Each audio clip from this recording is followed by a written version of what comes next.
Obasugumi's latest manga adaptation to hit the seasonal cycle is here, and loaded with so much gravitas and religious connotations, it's hard not to see the shadow of Death Note looming over this series.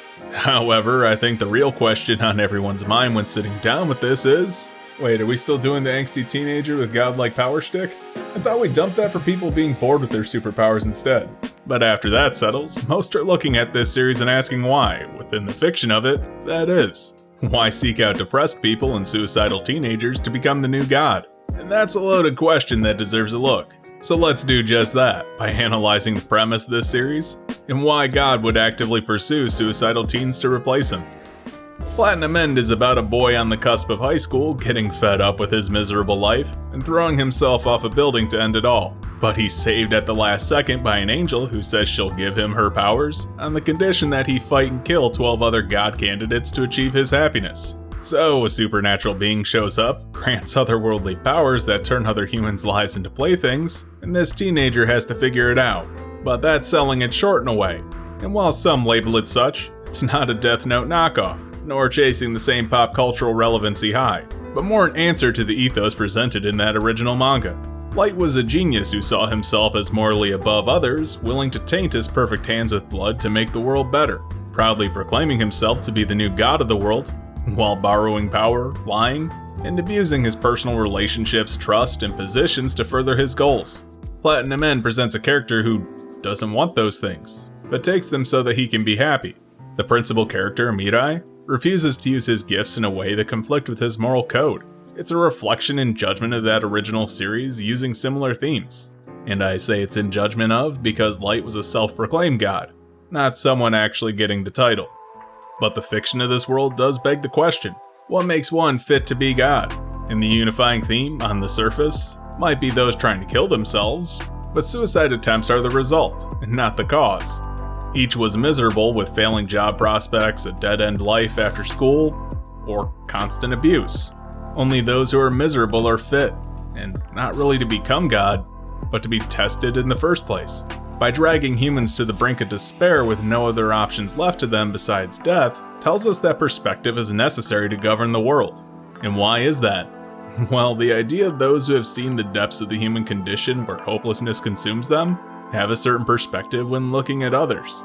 Comparing their lives to another person's, they can immediately see the good points. What makes someone's life worth living because they had exhausted all those possibilities in their own. When it comes to running the world, someone needs that sort of insight, lest proper judgments aren't handed out. Angels lack key emotions in this setting, be it empathy or even so singularly devoted to one thing that it becomes their entire personality. So promoting from within is out of the question.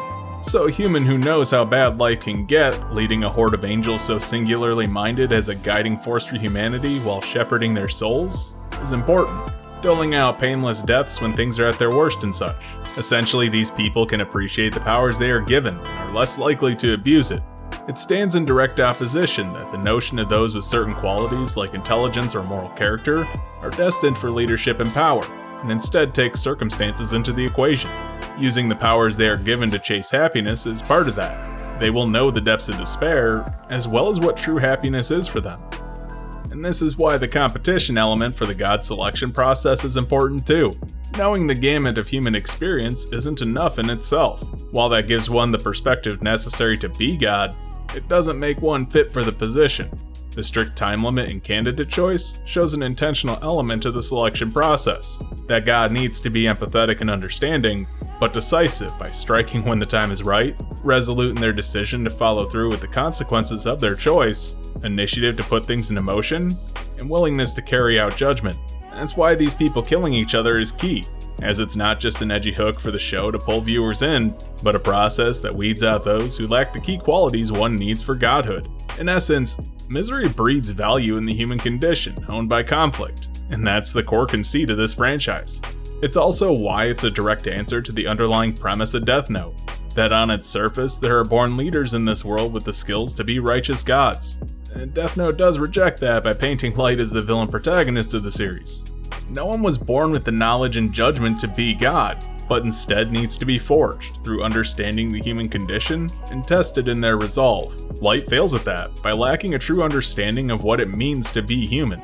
But Mirai, who doesn't see himself as a divine arbiter of justice, and having forced someone to die, is scared of that aspect of his powers.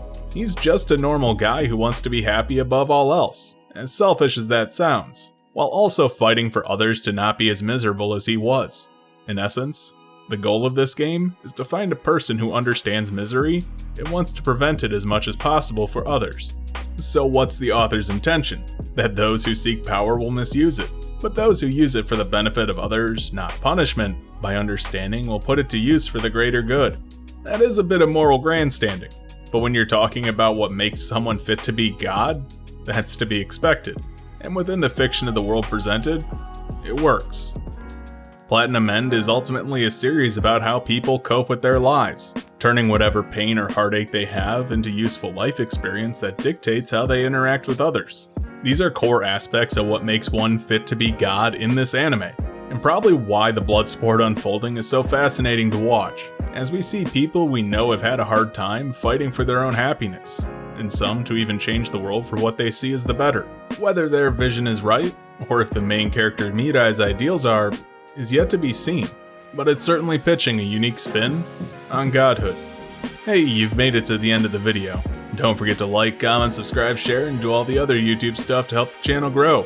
You can also join my Discord with a link down in the description.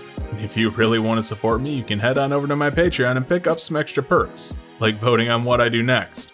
Thanks for watching.